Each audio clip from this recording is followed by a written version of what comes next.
Manchester United 2, Rangers 0, a good performance and a good result from the team in red.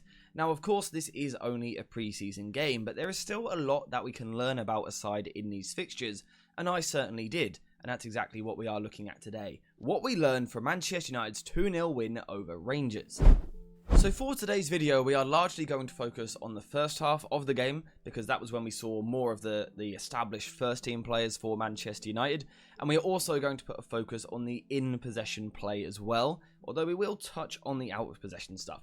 But we're definitely going to largely focus on United on the ball, playing out from the back, because this actually represented a really good challenge. This was the ideal pre-season game, because Rangers didn't look to sit back and park the bus. They actually looked to play with quite an aggressive high press at times, which asks questions of Manchester United, and that is exactly what you want to see in these pre-season fixtures. Let's quickly change Johnny Evans to the number 6. But anyway, how did United look to answer these questions? How did United look to play out from the back? Well, with varied success. What we are going to look at today is the ideas and the intentions behind what United were doing rather than the execution. The execution will hopefully come when we see better fitness levels, better sharpness levels as well. But United early on did look to play the ball from the back, and what we saw largely was Onana stepping forward and the two centre-backs, Yoro and Evans, splitting particularly wide. Really wide either side of Onana, so this wasn't like a goalkeeper and two centre-backs. This was basically a back three. This is what United were looking to do in these areas. And then initially the fullbacks would push a little bit higher up the pitch like this, a little bit wider. And then Casemiro in the initial phase is going to be a solo pivot in possession with Collier a little bit higher up the pitch. Now when United were in these positions, early on in the game there was a bit of a struggle with playing out from the back. And rather than playing out from the back, what we saw at times instead was a long ball approach. And there were a few different ways in which United looked to do this. One approach was to go long straight to Wheatley. From Onana to Wheatley, using Wheatley as a sort of target man up front. And this actually worked quite nicely. I thought Wheatley done well in these areas. He would come towards the ball to meet it in the air. And then as the ball is dropping, he's going to try and bring it down or flick it on. Because Ahmad and Sancho were both providing runners in behind the opposition defence. So this was one way that United looked to kind of bypass the press from Rangers. It worked here and there. I wouldn't expect it to be a particularly reliable method of playing over the press moving forward, but it is good that United have that weapon in their arsenal. The better answers though for United came up when they started to drop an extra player a little bit deeper. With Rangers often in a 4-4-2, Collier dropping a little bit deeper, helping out in these areas, coming alongside Casemiro was a big help for him. Casemiro, when he was in the solo pivot, looked a little bit stuck.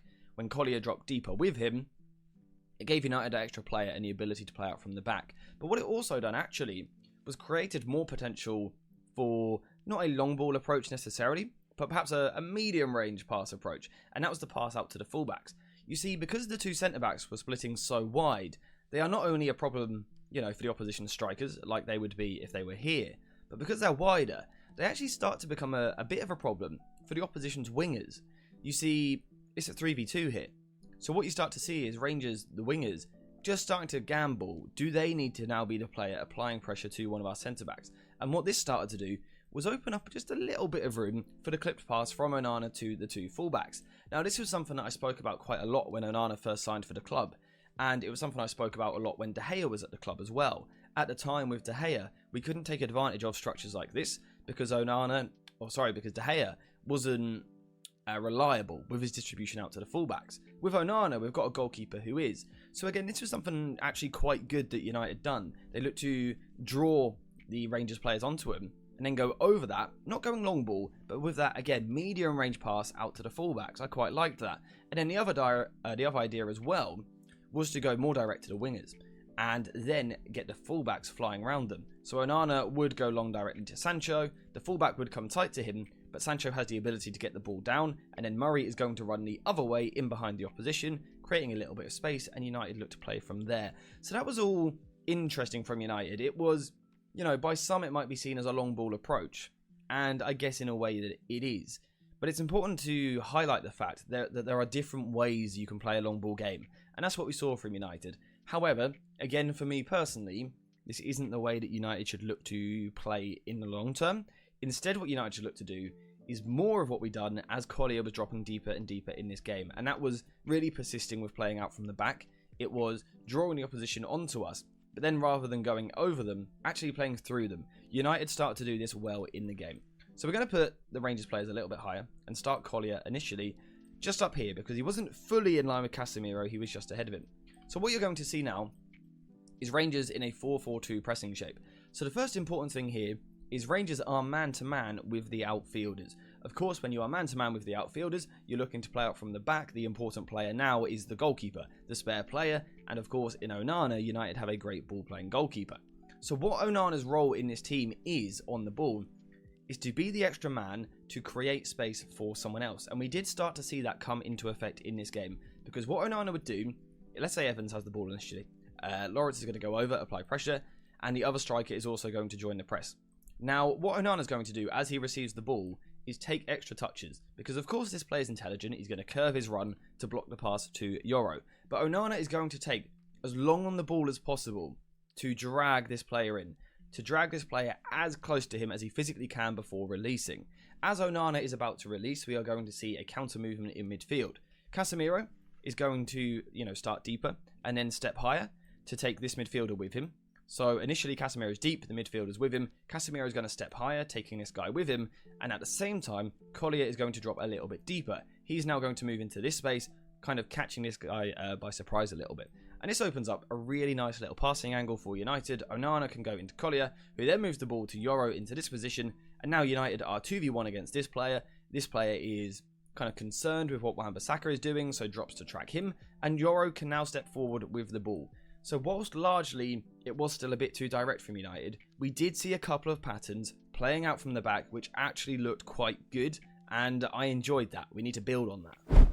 Now, once United had played from the back, they then looked to control the ball and in particular dominate possession. However, this was by no means possession for the sake of it. United didn't spend all game passing the ball between the centre-backs. There was always a focus to try and quickly get the ball forward.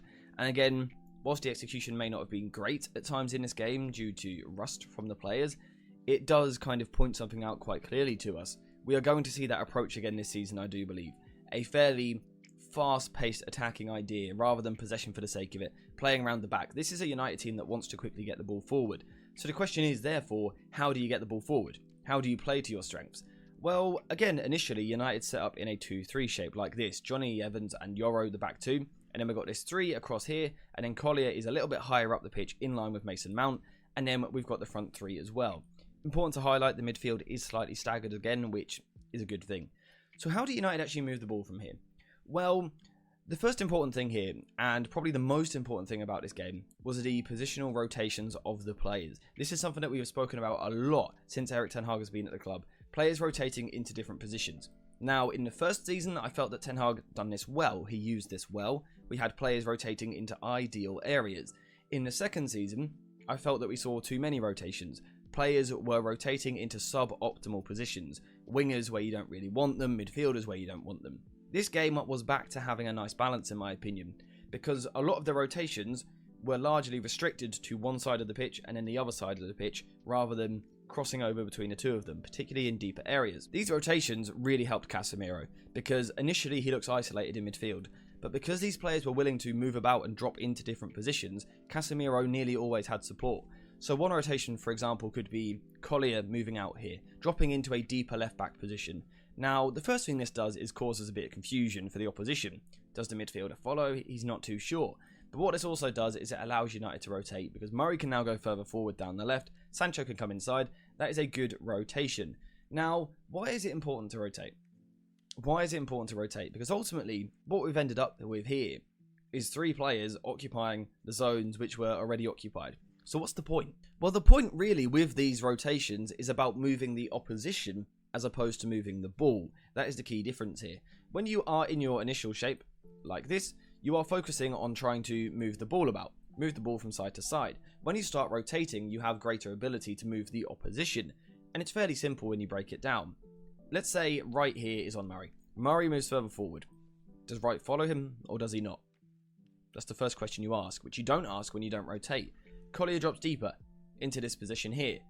Who's meant to follow him now? Is it a central midfielder, or is it the right winger? Again, we have asked a question. That's what rotations do. They ask questions. And then Sancho comes in the side, and of course you've got the same situation. Does Sterling follow him in midfield, but then open up room here? it becomes a little bit more difficult. And this is really good from United. This is occupying key zones of the pitch, the left half space, the wide left position, but also the deep left position. We're occupying 3 very important zones, but we are still rotating. That's what I want to see from Erik ten Hag's side. These rotations out wide, creating these opportunities moving forward. We had it down the other side of the pitch as well. Wan-Bissaka could move further forward.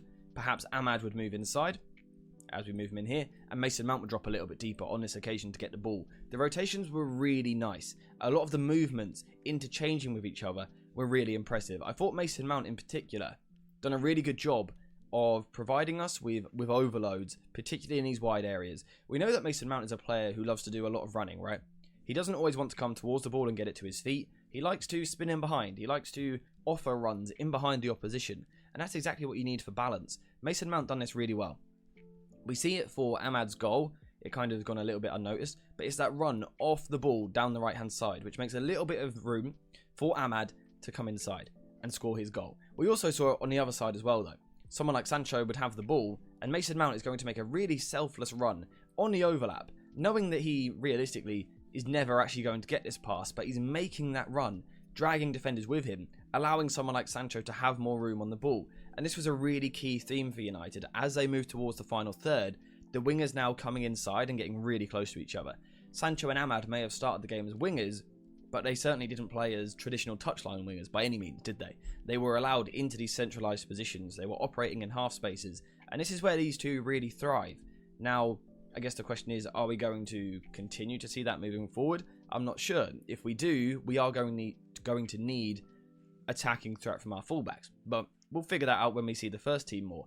But again, this is an interesting idea. And overall, I enjoyed a lot of what United done on the ball. It was by no means perfect. Of course, we've got players really lacking sharpness and lacking fitness. So you are always going to see sloppy errors on the ball, silly turnovers, and things like that. The patterns, the movements, the rotations aren't quite going to be spot on. But again, if we're talking about intent rather than execution, we saw spells where United persisted with playing through the press. We still need to see more of that. But then on the ball, we saw these really good rotations out wide. This is something that United have to do more of moving into the season. So that's why it's got me feeling fairly positive. Now, I know I said about doing the out of possession stuff as well, but I've just realised how long this video has been going on. So we're not going to do that today. If you do want another video, perhaps later in pre-season, focusing on what we have seen out of possession on the tour so far, let me know in the comments down below. Also, let me know, is it annoying having the mic here? Because I can move it. Are you guys fine with seeing it? Let me know in the comments. Also, let me know your thoughts in general on the match. How did you think United played? Who impressed you? What tactical ideas did you like and not like? Let me know what you think. But apart from that, we are finished for today. So thank you guys for watching. I hope you have enjoyed it. And as always, I'll see you in the next one.